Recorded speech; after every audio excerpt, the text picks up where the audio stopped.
to this grand occasion of witnessing the handover of hammer milling machine and fufu pounder by Hopegivers Initiative and National Collective Athletics Association.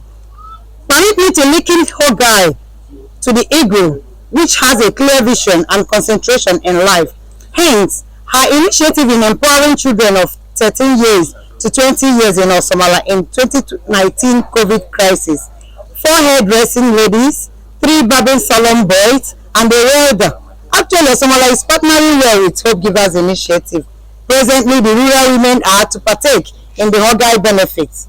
This shows your concern over the rural women, your untiredness and concern towards community development.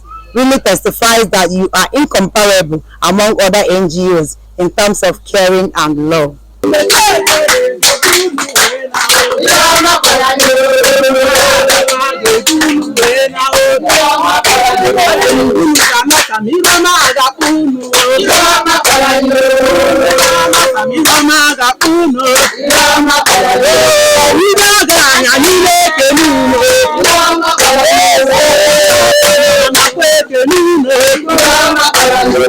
Project anyị ji maka ya bịa butere ihe ahụ na-afụ this fufu pounder miller grinder and the hammer bụ ndị a na-akpọ Global Fund for Women bụ ndị sọpọtụrụ anyị ewee gote ihe a site na ndị ọzọ anyị na ha na-alụkọ a na-akpọ NCAA Affirmative Action for Women. So ọ ha bụ ndị anyị na ha gbakọrọ ọnụ ewee bupụta ihe a.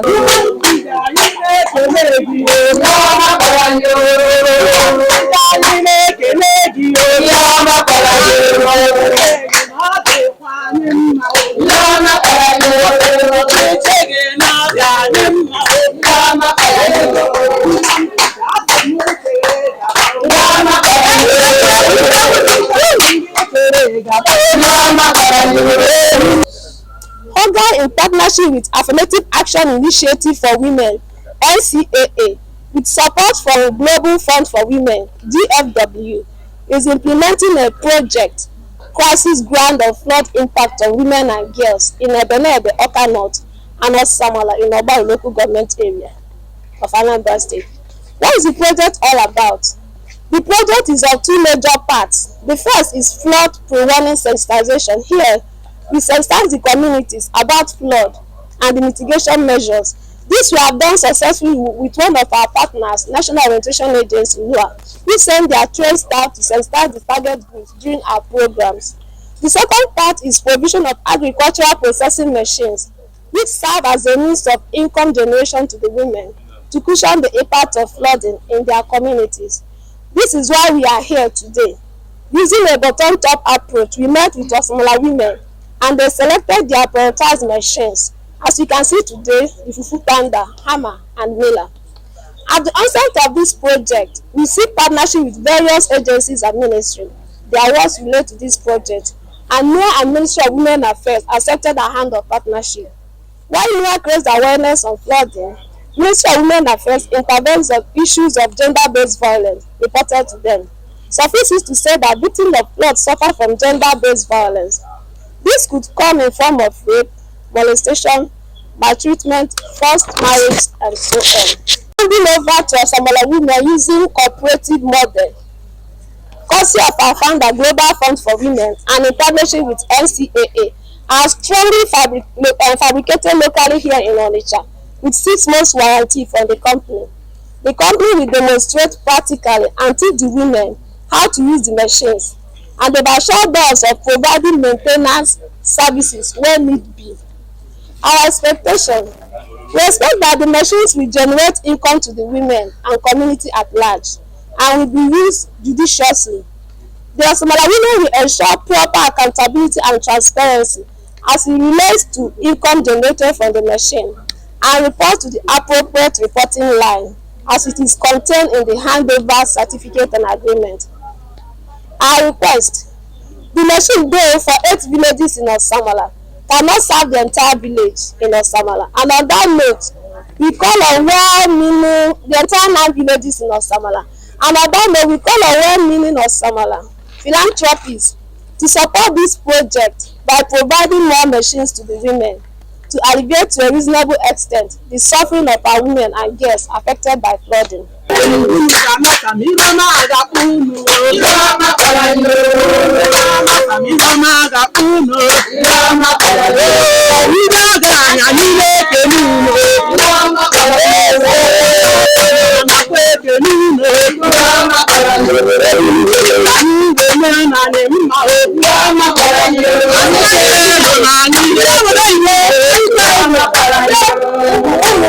No butere machine abụọ the issue.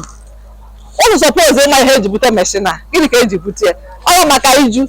Ọkwa na ya 2022 enwe full crisis, enwe scale nyere ụmụ nwaanyị aka ka wee na-ewepụtakwa n'ife a na-eli eli. So nwe na-ayọ ọ bụ na ebutego machine anụnwa. Ife ọzọkwa dị na ya bụ ka a esi wee chekwaba ife a ka a sị na aka gara ọnụ ya na ndị ori agara ịghọta ihe m na-akọwa. Ka mara ebe dị mara ebe a ga-adọbi ọ bụrụ na ọ ya alụrụ ya ife sekio ya gbachie ya ka adị shọt aka agara ọnụ ya. Nke ọzọkwa unu enwe nwa wee na-eme enwe ndị ga-asị ọkwara ife nka ịghọtago ka e wee nwa na-ego dị ife a. Unu jee kịta n'Ọnịcha ebe a na-ele ife a bụ na Green Road. Ghọta my husband nwere shop ebe a ma afọ ebe a gara ọnụ mana otu e butere ụfọdụ ka asị na obere ihe ọ bụla obere ego ịghọtago na NGO ịghọtago ọ bụ na gọọmenti ịghọtago ịma na bifo ebutezi ozu proses dekata akwụkwọ obodo dekata ike agwụ. On behalf of Hopegivers Initiative, in partnership with NCAA, with support from Global Fund for Women, we now present this machine, fufu powder, hammer, miller, to Ossomala women, being coordinated by the women leader, Ogochukwu. We now hand these machines over to you to use it judicially for the betterment of Ossomala and for the women in particular. Thank you so much.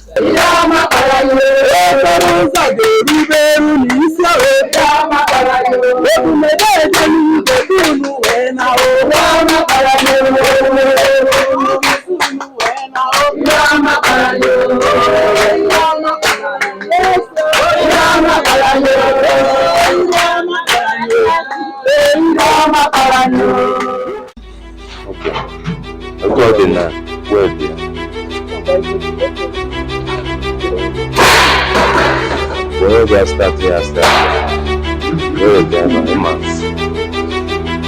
Here now, where we go. Ever now, well control. Before the not locked. So before we start here, ever on here, ever message. I thought you on. Without Ethiopia. Wherever I go in Ayona, talking now. Unless maybe you need to also fast. Because here normally choke or soft. If you have your or normal, but all the not the normal, organize again normal. You swear to what you need. That one you is a of we start so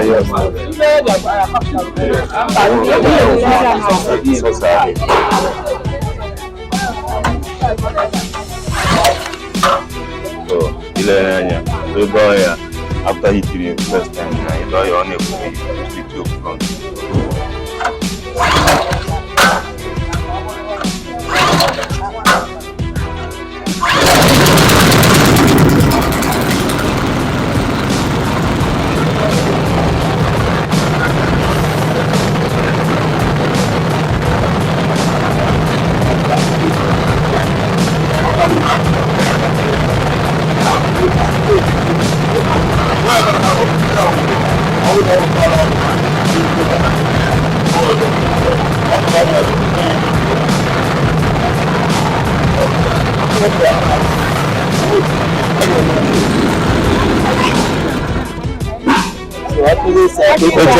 So you can get them there one side, and you can now wear me in the name of a way American marriage or the possible of whom you get you no future. Each of them will be maybe a day using key with the phone. Now put them there one side. The way over me, you will keep you repeat them affair. You will from dry. So, for example, now, you're not supposed to have work. Ọ bụ na ọ dị osiri ike na ịchọ ka ọ dị ị ga na-etinye nke a dịziri gị nwanyị ọ bụ ka ọ dịrị iweta test n'ọma otu ị na-edere ka ọ dị sọft asị gị ya jọs ya na-asụ ya na-etogie tọch kwe ya ka mara ma ofu otu ole ya otu ị na-edere bikọs ọkwa ndị nke ọ na-eme anyị eji nwe wee ọ na-asụ ji ọ na-asụ ji ya na-asụ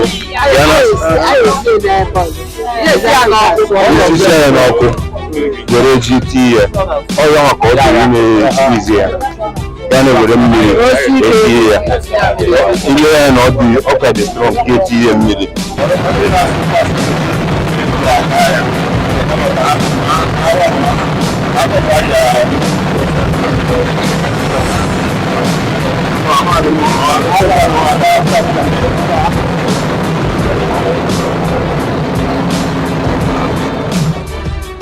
ọkwa a ga-agbanyụ a ga-emesịrị aka na shop ọfam ga-agbanyụ fuel control ya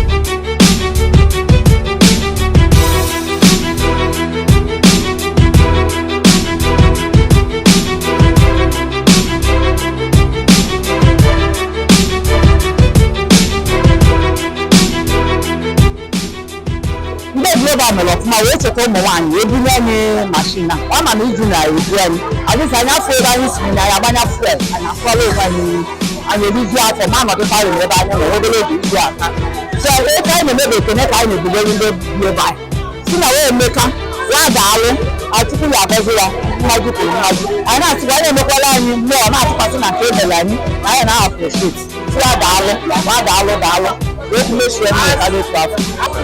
when another question is the only reason I want to run more. This is not the new design for them. Ụmụaka bakwala anyị so ya kwa dị nabata wa ụdị pụrụ iche wa ndị na-ada anabata na ndị nke a na-anabata wa n'ụdị pụrụ iche wa na-echeta anyị n'ifọm anyị kwa na-enye anyị na amịtala anyị ezigbo okwu n'obodo Ossomala so adị ka ụlọ ụmụ bụ very hard oge ahụ mebiri n'obi na ọ ga-enyela ụmụ nwaanyị a na-ata ụfụ aka mgbe ọbụla ha eje ugbo ejesi ugbo papa ka banyekwa na kichin bunye odo sụba nri mana nke a bụ na fa ga-anwetazi na ibe ahụ ndị a na township na-elita na fa gawara anọkwana na welukwa meshin wee sụarịta ya elu sụọ ya ehie nleta debe nke ga-anọ ọva ibe dịka mkpụrụ abanye na abụma mkpụrụ abalị ịtọ alfa na-ebelata alva. A positive step in the right direction. For an NGO to have considered it good enough that women in flood-prone area like Ossomala to be, gifted or provided with such items to help, improve their lot is something worth appreciating. I have been a volunteer. I always try to post pictures of the flood during the flood. So in those efforts, I came across Hopegivers initiative, and when they came to investigate the realities of my pictures and my posts, they saw the real facts that flood has affected Obaru people.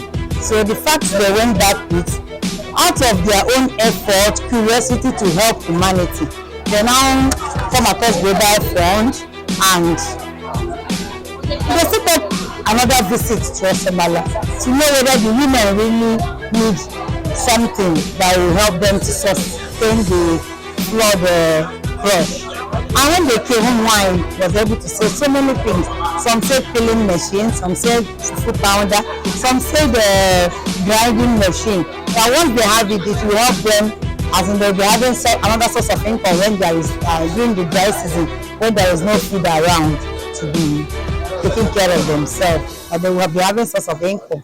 So the Hogai, in partnership with NCAA, went back and then come up with coming with these women in their various cooperative groups, talking to them, encouraging them that they should not just carry the machines, personalize it, but rather that they will come and support them, but they should save it for them to be able to work, be accountable, and then take care of the machines, and then take care of their own life and their livelihood.